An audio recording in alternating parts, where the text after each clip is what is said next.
How is it that someone who had been pronounced guilty of 7 counts of graft has never been jailed?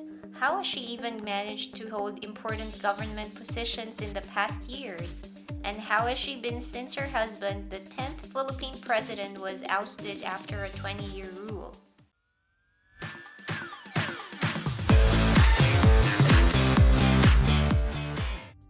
This is SpeakUP. Let's look into the colorful life of once First Lady Imelda Marcos, also known as the Iron Butterfly. She is a Filipino politician and congresswoman who was First Lady of the Philippines for 21 years. She was the wife of the late dictator Ferdinand Marcos and was also believed to be his partner in crime in bankrupting the country's coffers.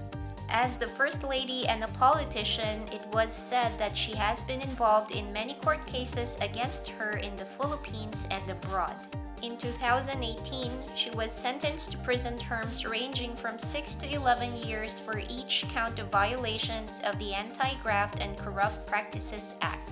It was for funneling roughly $200 million to various Swiss foundations while she was still serving as governor of Metro Manila in the 1970s. The sentence totaled to a minimum of 42 years and 7 months and a maximum of 77 years. Amazingly, she has managed to turn things in her favor as she, already 90 years old, will probably never be imprisoned. There have been many excuses as to why, despite her court conviction, she hasn't served even a single day of jail time. They have said that it's because she's old and she's a woman, or that she had not even launched rebellions to deserve imprisonment.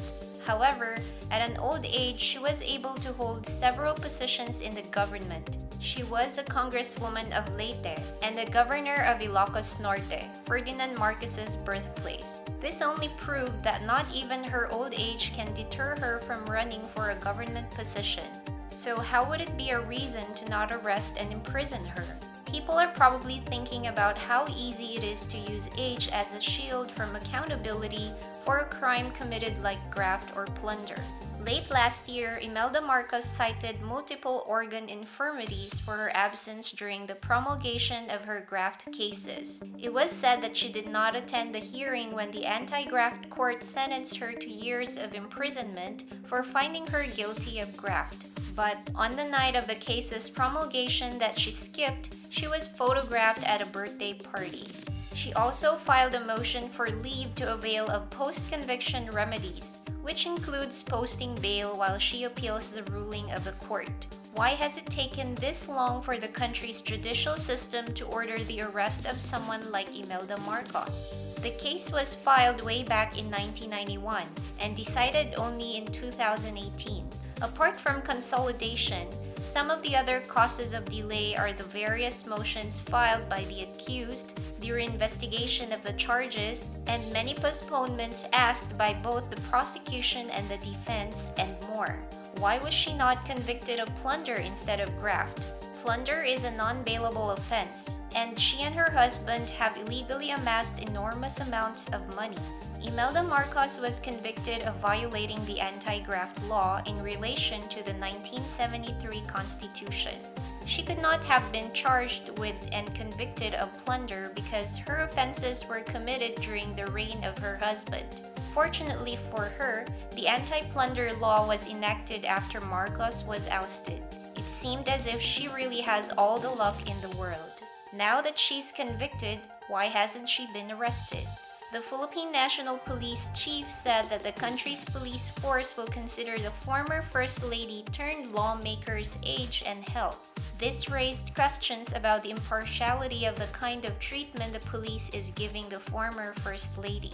A human rights lawyer said that age was not sufficient reason to bar her arrest, as the crime she was convicted of took place long before she reached her age now. These events happened last year. Where is Imelda Marcos now? On July 3, she celebrated her 90th birthday, claimed to have been organized by some 2,500 supporters. Since the party, Manila hospitals have treated 260 guests from the event for food poisoning, with symptoms of vomiting and diarrhea. Marcos was unscathed from the foodborne illness outbreak. It was just another of those potential disasters in her remarkable life in which she amazingly managed to walk away from without so much as a scratch. She is the Iron Butterfly indeed. This is the weekly trending news. Thank you for watching. Have a good day.